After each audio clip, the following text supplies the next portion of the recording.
ঈদ আড্ডা ও গানের আমাদের আজকের বিষয়বস্তু। একদম। আমাদের সাথে রয়েছেন সঙ্গীত শিল্পী তরিক মৃধা, ডান দিক থেকে আমার, তার পাশে রয়েছে নিকে মজুমদার ইস্তি, সঙ্গীত পরিচালক। আপনাদের দুজনকেই শুভ সকাল এবং ঈদ ঈদ মোবারক। মোবারক, শুভ সকাল। একটু তরিকের কাছ থেকে প্রথমে জেনে নেই, তরিক মৃধা, আপনি একজন সঙ্গীত শিল্পী, একজন শিল্পীর সকালটা কিভাবে শুরু হয়? যেহেতু আমাদের সকালের বাংলাদেশে আমাদের খুব সাধারণ একটি প্রশ্ন থাকে যে আমাদের অতিথিরা, আমন্ত্রিত অতিথিরা কিভাবে তাদের সকালটা শুরু করেন, আপনার সকাল কিভাবে শুরু হয়? শিল্পীদের সকাল যেভাবে শুরু হওয়া উচিত সেভাবে শুরু হয় না, এটা খুবই দুঃখজনক ব্যাপার, যেটা আমি সত্য কথাই বলছি যে শিল্পীদের যেভাবে তো আবার আসলে শুরু হওয়া কোনো উচিত। ছাঁচে বাঁধা যায় না, শিল্পীরা যেটা নিয়ম করে ওটাই নিয়ম তার জন্য। হ্যাঁ, একটু দেরিতে আমার ঘুম থেকে ওঠা হয়, কিন্তু আসলে খুব মাঝে মাঝে সকালে ওঠা হয়। এই যে প্রোগ্রাম থাকে বা কোনো কারণ থাকলে ওটা হয়, সেদিন মনে হয় যে কালকে থেকে আমি এটাই কন্টিনিউ করব, কিন্তু আলটিমেটলি আর হয়ে ওঠে না। ইকে মজুমদার, একই প্রশ্ন আপনার কাছেও, সেই সাথে জানতে চাই ঈদের দিনের সকালটা কেমন ছিল এবারের? ঈদের দিনের সকাল সবসময় যেভাবে থাকে সেভাবেই সকালে ঘুমিতে উঠে নামাজ, তারপরে বাদ বাকি কাজ পরিবারের সাথে ঈদ হ্যাঁ কেটেছে? হ্যাঁ হ্যাঁ বাহ। বাহ, দারুণ। তরিক মৃধার কাছে আবার একটু ফিরি, যে গান তো করেন, কিন্তু এই গানের প্রতি ভালোবাসা, হাতে খড়ি বা অনুপ্রেরণার জায়গাটা, শুরুটা আমরা একটু শুনতে চাচ্ছি, শুরুর গল্পটা, ভালোবাসা থেকে শুরু করে একদম যেই লেগে থাকা, একেবারে হচ্ছে আপ্রাণ চেষ্টা নিয়ে পুরোটা একটু শুনবো। আমার গান বাজনা শুরু হয়েছে একদম ছোটবেলা থেকেই, আমার ফ্যামিলি থেকেই। আমার পরিবারের সবাই গান ভালোবাসতেন, গান গাইতেন। প্রফেশনালি গাইতেন না কেউ, কিন্তু সবাই মোটামুটি করেন। গানের সাথেই, বা গান শুনতে শুনতেই আসলে ঘুম ভাঙতো আমাদের। বাহ। আমাদের গান শোনার একটা সুন্দর পরিবেশ ছিল আমাদের বাসায়, ক্যাসেটে গান শুনতো। আমার ভাই বিশেষ করে গান খুব সবসময় শুনতো। আর আমার বড় বোন খালেদা খানম, উনি হচ্ছে প্রথমে আমাকে অনুপ্রেরণা দিয়ে, মানে তার ইচ্ছা ছিল যে আমি যেন ভাই সঙ্গীত শিল্পী হ্যাঁ, হবেন। তো সেভাবে কোলে নিয়ে আমাকে গান গাইতো, গান শেখাতো। তো এইভাবে আস্তে আস্তে তারপর আমি তো গান শিখলাম, আর ভালো লাগা আমারই তৈরি হয়ে গেল। আর সবার আগে আমি আসলে চেয়েছি যে আমি গান গাইবো ছোটবেলা থেকে, মানে এমন না যে এটা কত বয়স হতে পারে? আমি গানই শুধু ছোটবেলা থেকে আমি ও, গানটাকে সবার আগে প্রায়োরিটি দিতাম। বাহ, একদম ছোট বয়স থেকেই। হ্যাঁ হ্যাঁ, ঠিক সেই জায়গায় পরিবারের অনুপ্রেরণা, পরিবারের সদস্যদের অনুপ্রেরণা, সহযোগিতা এবং তারপরে নিজের যে ইচ্ছা, হ্যাঁ নিজের ইচ্ছাটা তার আসলে ফলেই একটা সময় আমার এত বেশি হয়ে যায় যে পরিবারই এক সময় আর চায় না, লেখাপড়ার ক্ষতি হয়। মানে এটাই ফার্স্ট প্রায়োরিটি হয়ে যায়, হ্যাঁ, আর বাকি সব ফোর্থ সাবজেক্ট। এছাড়া জানতে চাই ঈদে একজন সঙ্গীত শিল্পীর কি ধরনের ব্যস্ততা থাকে? আপনার এবারের ঈদে কি ধরনের ব্যস্ততা রয়েছে ঈদের সঙ্গীত শিল্পী ব্যস্ততা হিসেবে? থাকে সঙ্গীত শিল্পী হিসেবে, স্টেজ প্রোগ্রাম, টেলিভিশন প্রোগ্রাম, বা এখন প্রফেশনালি যেহেতু কাজ করি, এই ব্যস্ততাগুলো তো আছেই। আর তাছাড়া আরও কিছু কাজ নতুন নতুন করছি, সেগুলো নিয়ে ব্যস্ততা আছে। এই সব মিলেই আসলে কি চলছে। কি কাজ হচ্ছে শুনবো। তার আগে একটু ইকে মজুমদার, আবার আপনার কাছে আসতে চাই। সঙ্গীত পরিচালনায় কেন আসা, কোন আগ্রহ থেকে, এটা একটু জানতে চাই। আর নতুন কিছু বানানোর ইচ্ছা আর কি, চেষ্টা আর কি, এখান থেকেই। মূলত আমি তো গিটার বাজাইতাম, তো গিটার বাজানোর কারণে যেটা হয় যে যে কোনো, যখন আমি ব্যান্ড করতাম বা ব্যান্ড করি, এখন আমি একটা ব্যান্ড করতেছি, দেখা যায় ম্যাক্সিমাম সময় দেখা যায় আমি কম্পোজিশনটা বুঝাচ্ছি যে এইভাবে করে মিউজিকটা হবে, ঢুকবে বের হবে, এরপরে এটা বাজবে। তো একটা সময় পরে যখন ব্যান্ড না থাকে, তখন তো আমার মনে হয়েছে যে মিউজিকটা করতে হবে অ্যাটলিস্ট। আর আমার ব্যান্ডের সবাই তো একটা সময় পরে সবাই চাকরিতে চলে যায়, কেউ বিয়ে করে, তো এরপরে তো আর কারোর সাথে কারো দেখা হয় না। আর এই কারণেই বেসিক্যালি সঙ্গীত পরিচালনায় আসা হয়। আর একজন সঙ্গীত পরিচালকের ঈদের ব্যস্ততাটা নিশ্চয়ই সঙ্গীত শিল্পীর চেয়ে কিছুটা আলাদা। কতটা ব্যস্ততা গেছে? হয়তো ঈদের আগে একটু বেশি ব্যস্ত ছিলেন। আমি গতকালকে রাতে 10টা পর্যন্ত স্টুডিও ছিলাম। আচ্ছা। গতকালকে রাতে 10টা পর্যন্ত, এখান থেকে আমি বাসায় যাব, হ্যাঁ হ্যাঁ, লাঞ্চ করব, তারপরে একটু ঘুরতে বেরোবো, তারপর আবার স্টুডিও যাব ওকে। কারেকশন করতে। এইভাবেই কেটে যাচ্ছে ঈদ। এইভাবেই কেটে যায়। একটু সাম্প্রতিক কাজের ব্যস্ততা নিয়ে শুনি দুজনেরই। সম্প্রতিকালে ঈদে এবার অনেকগুলো ফিকশন, আমি মূলত বিজ্ঞাপন এবং ফিকশন, তারপরে ব্যাকগ্রাউন্ড মিউজিক। হ্যাঁ বিভিন্ন ওয়েব ফিল্ম, সিনেমার ব্যাকগ্রাউন্ড মিউজিক করি। ওকে। এছাড়া মাঝে মাঝে গান বানাই, মানে যেহেতু গানটা সুর করতে আমার একটু সময় লাগে, তো আমি দেখা যায় রেগুলার গান সুর করি না, তো খুবই 2 মাসে একটা বা 2 মাসে 2টা এভাবে করে আমার গান সুর করা হয়, কিন্তু নিয়মিত বিজ্ঞাপনের মিউজিক করা হয়, নিয়মিত ফিকশনের মিউজিক করা হয়। সেক্ষেত্রে এই যে বিজ্ঞাপন, নাটক, চলচ্চিত্র বা ওটিটি প্ল্যাটফর্মে যে কন্টেন্টগুলো আমরা দেখি, তার এই যে আবহ সঙ্গীত বর্তমান সময়ের, এটার মান কতটা উন্নত বা আগের থেকে কতটা ডেভেলপড হচ্ছে বলে আপনার ধারণা? পুরো ইন্ডাস্ট্রি তো হঠাৎ করে একটা ডেভেলপিং এর মধ্যেই আছে। তো আগের তুলনায় এখন মানুষজন মিউজিক শুনতেছে, এখন মানুষজন শুনে বলতেছে ওই মিউজিকটা ভালো হয়েছে, ওই মিউজিকটা ভালো হয়নি। তো সাধারণ মানুষরা যেহেতু এখন এটা বুঝতে পারতেছে, তো আগের থেকে আমাদের ইন্ডাস্ট্রি এবং আমাদের আশেপাশের মানুষ সব কিছুই আর কি মূলত ডে বাই ডে এটা একটা আপডেটেশনের মধ্যেই যাচ্ছে আর কি। মানে আমরা ওই সিচুয়েশনটার মধ্যে আছি যেখানে হচ্ছে গিয়ে মানে রেভুলেশনটা এখনো হয় নাই, কিন্তু রেভুলেশনটা হচ্ছে। আচ্ছা আচ্ছা, রেভুলেশনটা চলছে। সঙ্গীত শিল্পী হিসেবে তরিক মৃধা, আপনার কাছে জানতে চাই, আপনার সাম্প্রতিক সময়ে কি কাজ হচ্ছে, কোন গানগুলো হয়েছে? আর এরপরে কিন্তু আমরা গান শুনবো আপনার থেকে, দর্শকরাও নিশ্চয়ই তাই চাচ্ছে। সাম্প্রতিক সময়ে আমি কিছু নাটকে বা ফিকশনে ওর স্ত্রীর সাথে, স্ত্রী কিন্তু আমার বন্ধু, আমরা খুব কাছের বন্ধু, আমাদের একসাথে অনেক কাজ হয়েছে। তো রিসেন্টলি ওর সাথেও আমার কিছু ফিকশনে গান গাওয়া হয়েছে। আর পার্সোনালি আমি আমার ইউটিউব চ্যানেলে এবার ঈদে আমি কোনো গান প্রকাশ করিনি। আচ্ছা আচ্ছা, অন্য কিছু কাজ সামনে আসবে এরকম আছে, কাজ করা হয়েছে। এই তো। আর রিসেন্টলি আমি আসলে ওইভাবে বেশি কাজ করতে চাচ্ছি না, আমি একটু বেছে কাজ করি। কোয়ালিটি মেইনটেইন করে, হ্যাঁ, মানে কোয়ান্টিটি কম হোক, কোয়ালিটি। হ্যাঁ, আমার গান খুব বেশি গান গাইতে হবে এমন কোনো ইচ্ছা নেই। আমার চেষ্টাটাই সবসময় থাকে সুন্দর কিছু গান করা। সুন্দর কিছু গান আমরা কিন্তু শুনতে চাই, দর্শকদের সকালটা একটু রাঙাতে চাই। আমরা একটু গান শুনতে চাই আপনার কাছ থেকে, কোন গানটি শুনবো? কোন গান গাওয়া যায় ইস্তি? যেটা ভালো লাগে। দুই আচ্ছা, বন্ধুর মধ্যে একটু সমঝোতা হচ্ছে। একদম তাই। কোনটা? যেটা ভালো লাগে। আচ্ছা, আমরা দুজনের একটা কাজ আছে আমাদের। আমরা হ্যাঁ, দুজনের কাজ শুনলে আরো ভালো। হ্যাঁ, এই গানটা গিয়েছিলাম মৃধা বনাম মৃধা সিনেমাতে। আচ্ছা, আমার লেখা, আমার বন্ধু ইস্তির মিউজিক কম্পোজিশন এবং সুর করা। বাহ, শুনি।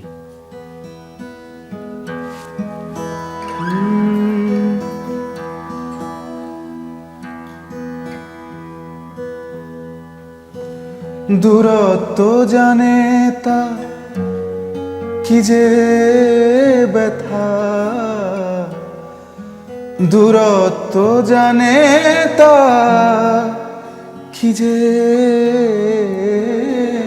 ব্যথা, আয়না দেখি না যদি ধরা পড়ে যাই,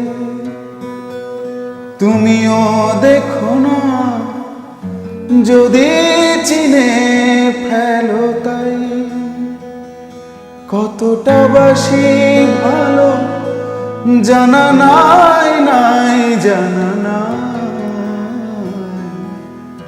মুখোশ পরে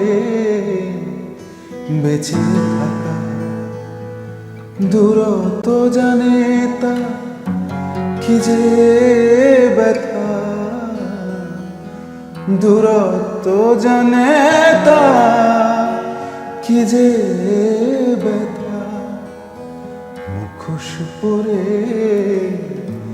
বেঁচে থাকা, আর কত ভালো লাগে এমন পাথর নীরব, তোমার আমার হাজার কথার ব্যাকুলতা, হয়নি কখনো সেই গল্পগুলোকে বুকের ভাঁজে দেয়া ঠাই, আমি বৈঠারায় স্মৃতির খেয়া শুধু বাই, কতটা বাসি ভালো জানা নাই, নাই জানা নাই, মুখোশ পরে বেঁচে থাকা, মুখোশ পরে বেঁচে থাকা। বাহ, গানটি আমার ভীষণ ভালো লেগেছে।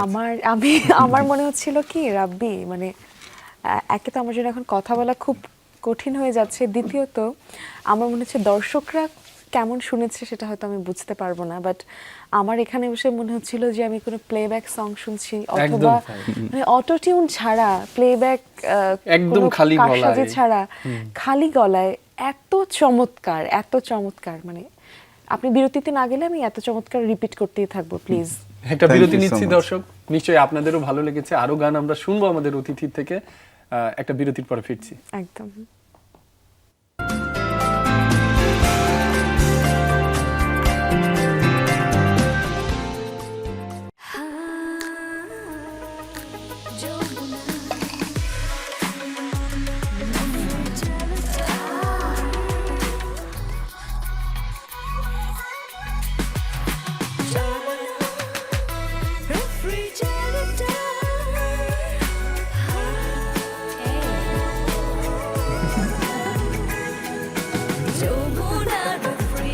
Innovation for smarter life.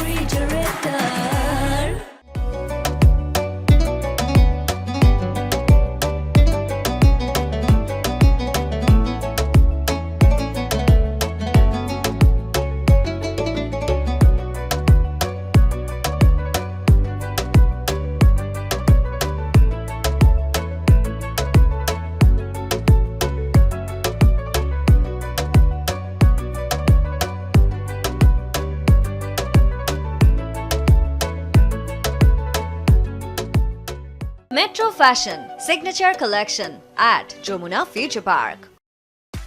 Country's biggest hypermarket at Jamuna Future Park. We provide the best products around the world.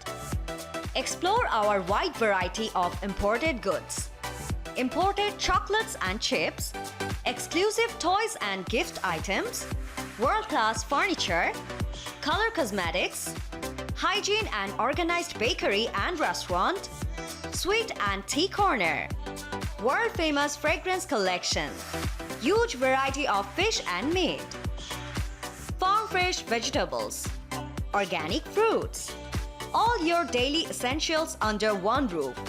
Use membership card for exclusive discounts. Wholesale Club, we make life easier. 5 layer coating এ শতভাগ food grade ম্যাটেরিয়ালে তৈরি আর less oil absorb করে আপনার পরিবারকে রাখে healthy. Jamuna cookware for healthy living.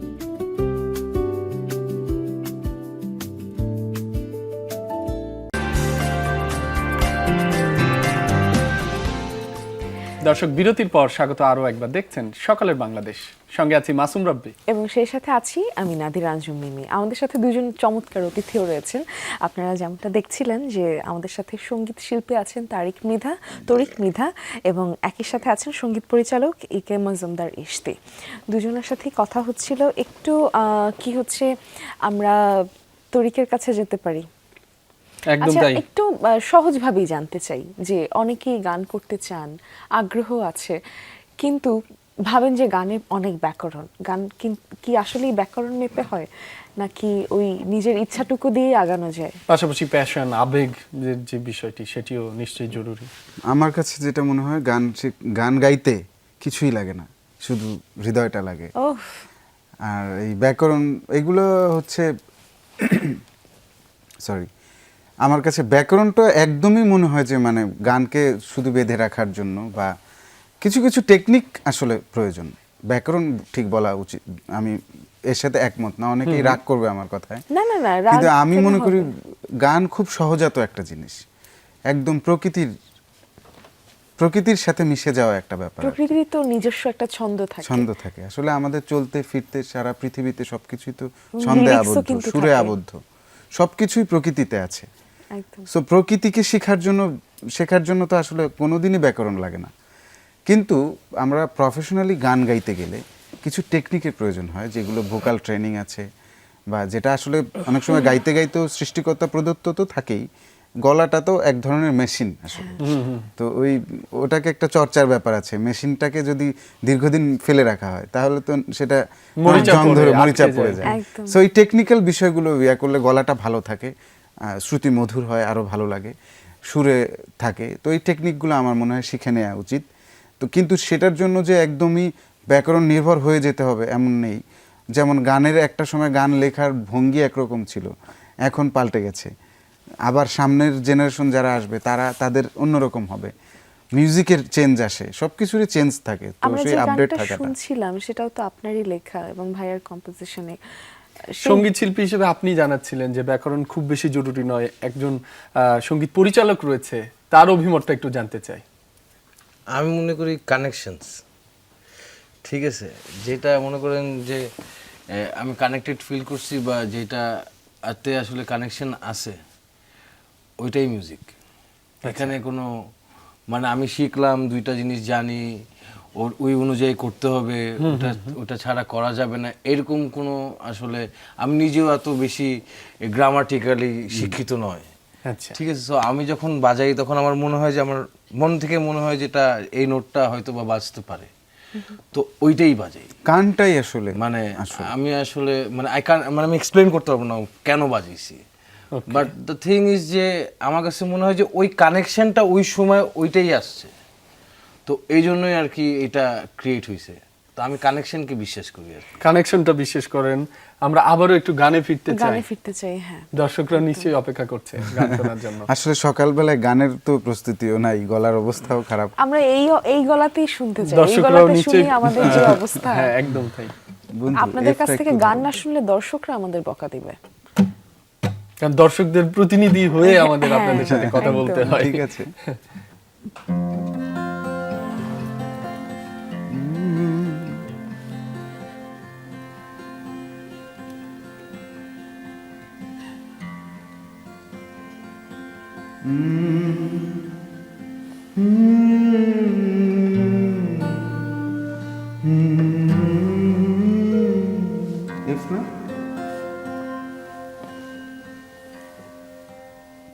আমি তোমার পাবো বলে নামি অন্ধকারে,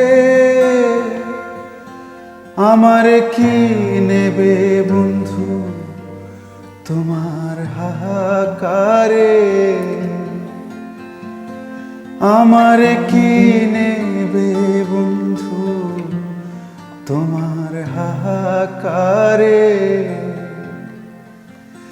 আমি তোমায় পাবো বলে,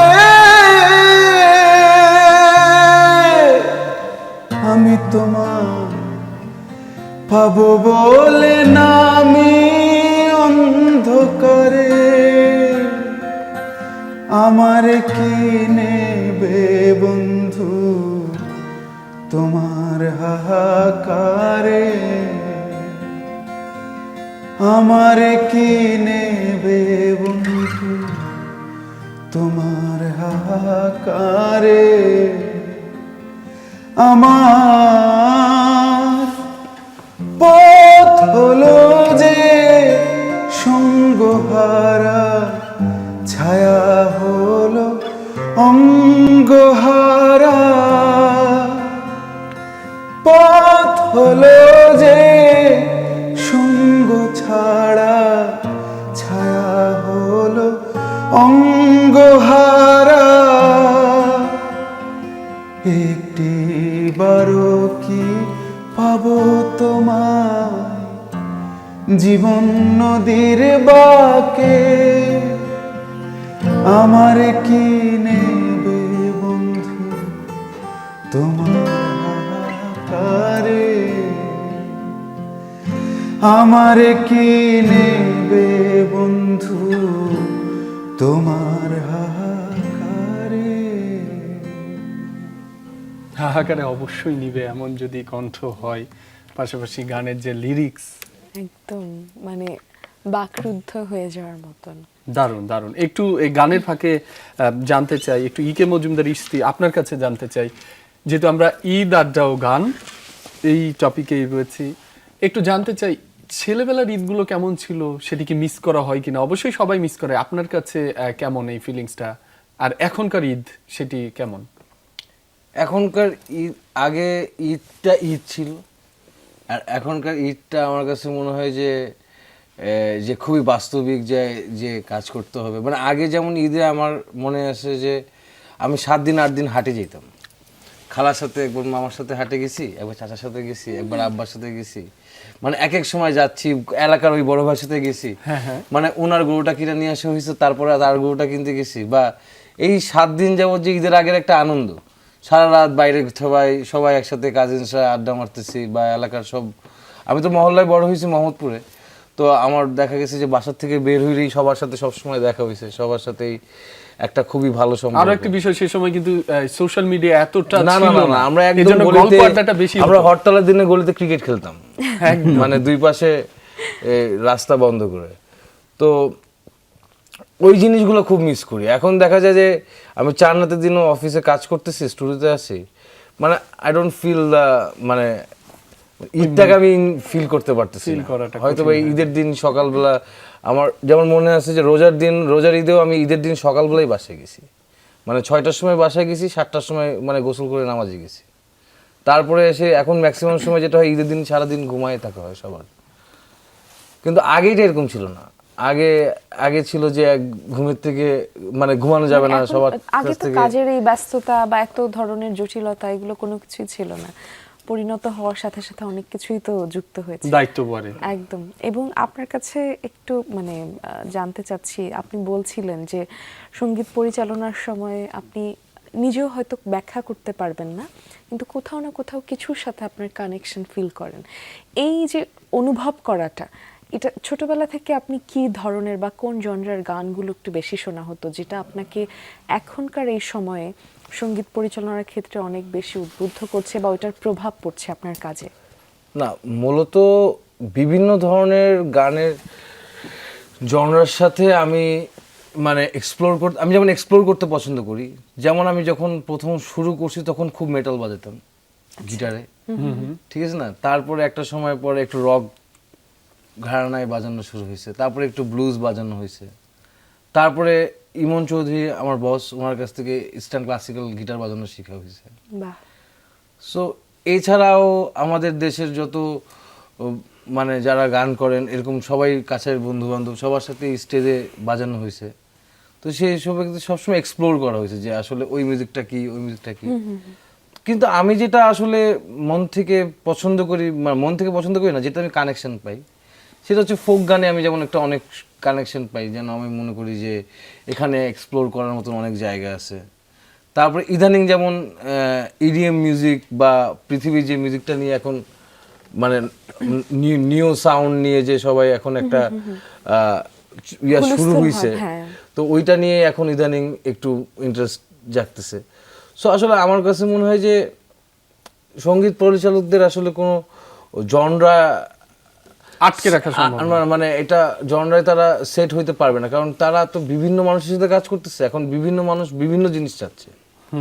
তো যখন এটা সার্ভ করতে হচ্ছে, তা আমাকে সবগুলোই শিখতে হচ্ছে, যে আমি হয়তো ফোকও বাজাচ্ছি, রকও বাজাচ্ছি, আবার দুঃখেরও একটা মিউজিক বাজাচ্ছি, বা আবার একটা মানে সলো আর্টিস্টের সাথেও কাজ করতেছে। হ্যাঁ, একের পর এক এটা চলছে। তরিক মৃধা, আপনার কাছে একটু জানতে চাই, ছেলেবেলার ঈদে এমন কি কোনো স্মৃতি আছে যেটি এখনো হয়তো ঈদের দিন বা ঈদের সময় মনে পড়লে একটু আবেগতাড়িত হয়ে যান বা আবেগপ্রবণ হয়ে যান, বা ছেলেবেলার ঈদটা কেমন ছিল?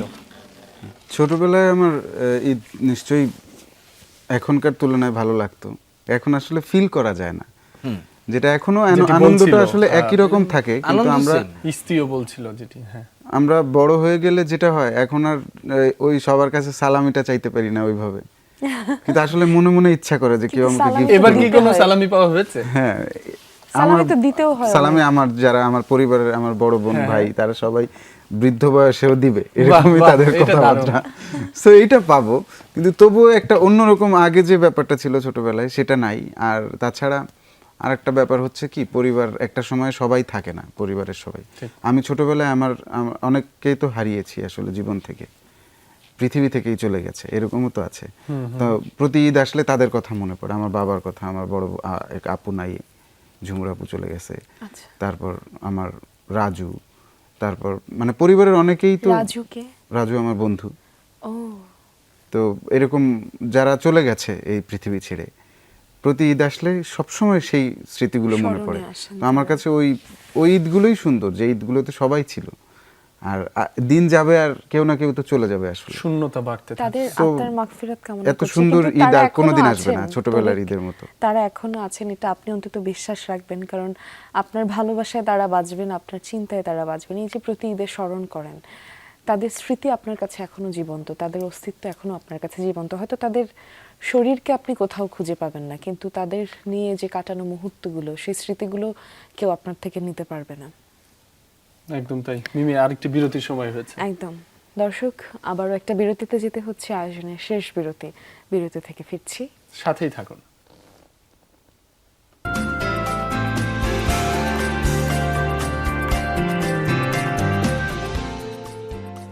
আমার ভালোবাসা জুড়ে আছে ভাবছেন কে?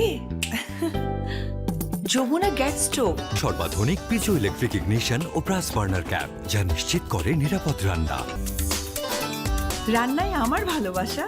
Jamuna gas stove. Jamuna gas stove, আধুনিক, নিরাপদ ও দীর্ঘস্থায়ী।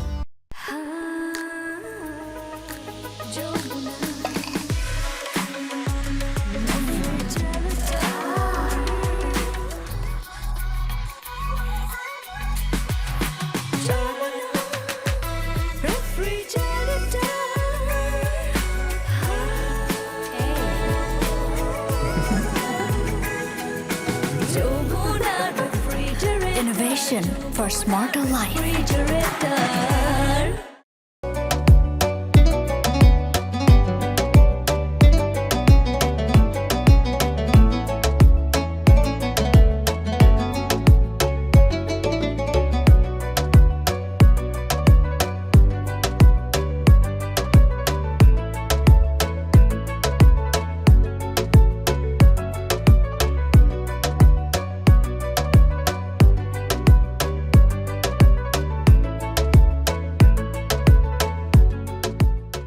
Metro Fashion Signature Collection at Jomuna Future Park.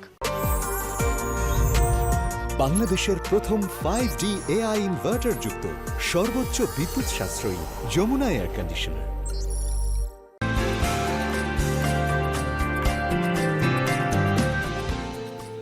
দর্শক, বিরতির পর স্বাগত আরো একবার। দেখছেন সকালের বাংলাদেশ, সঙ্গে আছি মাসুম রাব্বি এবং সেই সাথে আছি আমি নাদিরা আঞ্জুম মিমি। এবং আমাদের সাথে দুজন অতিথি রয়েছেন যথারীতি। একজন আছেন সঙ্গীত শিল্পী তরিক মৃধা, এবং অন্যজন আছেন সঙ্গীত পরিচালক ইকে মজুমদার ইশতি। তরিক, আপনার কাছে একটু জানতে চাচ্ছি, বাংলাদেশের প্রেক্ষাপটে শিল্প নিয়ে কাজ করা খুবই ডিফিকাল্ট, এবং তারপরও করে যাচ্ছেন আমাদের যারা শিল্পী মনা মানুষজন আছেন, প্রত্যেকে নিজের জায়গা থেকে স্ট্রাগলটা করে যাচ্ছেন। একজন সঙ্গীত শিল্পী হিসেবে কেউ যদি পেশা নির্ধারণ করতে চান বা সঙ্গীত শিল্পী পেশায় আসতে চান, কতটা ভবিষ্যৎ সুন্দর হতে পারে তার জন্য, নাকি সেখানে ধাপে ধাপে স্ট্রাগলই লেগে থাকবে? একটু আপনার তরফ থেকে বলুন। না, আমি বলবো সঙ্গীত শিল্পী হিসেবে বাংলাদেশে পেশা হিসেবে রাখতে চাইলে অবশ্যই তার পাশাপাশি কিছু একটা তার সেফটি কোনো একটা পেশা থাকা দরকার। কারণ আসলে আমরা আবেগে অনেক সময় করি তো, কিন্তু আসলে বাস্তবতা হচ্ছে আমাদেরকে যখন আমাদের মন খারাপ থাকবে খুব বেশি, তখন আমাদের মিউজিক ওই মনোনিবেশটা করা যায় না। সো অর্থনৈতিকভাবে তাকে স্বাবলম্বী হওয়ার জন্য তাকে বিজনেস বা যে কোনো হোয়াটএভার যে কোনো কিছু হতে পারে, তাকে একটা সেফটি রাখা উচিত বলে আমি মনে করি। এটা তার ভালোর জন্য, তাহলে সে আরো ভালোভাবে মিউজিকে মনোনিবেশ করতে পারে। কারণ আমাদের বাংলাদেশে ওই অবস্থাটা এখনো তৈরি হয়নি, ওই আর্থিক নিশ্চয়তাটার জায়গা আমরা এখনো পৌঁছাইনি। ইকে মজুমদার, আপনি কি মনে করেন এই জায়গায় একজন সঙ্গীত শিল্পী বা সঙ্গীত পরিচালক হিসেবে ক্যারিয়ার বেছে নেওয়াটা বাংলাদেশের প্রেক্ষাপটটা রয়েছে কিনা? না, সঙ্গীতে অনেক ভালো অপরচুনিটি আছে, কিন্তু ব্যাপারটা হলো কি, এটা সব আনসার্টেন। ঠিক আছে, এই সবার সব কিছু আছে, এই কিছু নাই। আর আমাদের ব্যাপারটা কি হয়েছে, যারা এই সঙ্গীতের সাথে বা যে কোনো আর্টের সাথে জড়িত, সঙ্গীত বলবো না, তারা সবাই আসলে প্রেজেন্ট টাইমে বাঁচতে সবাই পছন্দ করে। যে আমার মানে তারা ভবিষ্যৎ কিভাবে করে, ভবিষ্যৎ তো মানে আনসার্টেন, তো তারা সবাই প্রেজেন্টে বাঁচতে চায়। তো প্রেজেন্টে বাঁচার কারণে যে জিনিসটা হয় যে শেষ বয়সে যায় সবাই একটা ঝামেলায় পড়ে যায়। আর আমাদের দেশ তো মনে করেন ম্যাক্সিমাম সবাই আমরা মিডল ক্লাস ফ্যামিলির ছেলেপেলে, খুবই কমই আমাদের মধ্যে সঙ্গীত করে বা গান বাজনা করতেছে যারা খুবই মানে সলভেন্ট ফ্যামিলির ছেলেপেলে খুব কম। তারা সবাই কর্পোরেট লাইনে কাজ করতেছে বা নিজেদের আপনি যদি business কিছু খেয়াল করে দেখেন যে হ্যাঁ। যে আমরা যারা, আমার কাছে মনে হয় যারা মিডল ক্লাস ফ্যামিলির ছেলেপেলেরা যারা মিউজিক করতেছে বা যে কোনো আর্টের সাথে জড়িত আছে, তার পাশাপাশি অন্য কোনো কাজ করতেই হবে।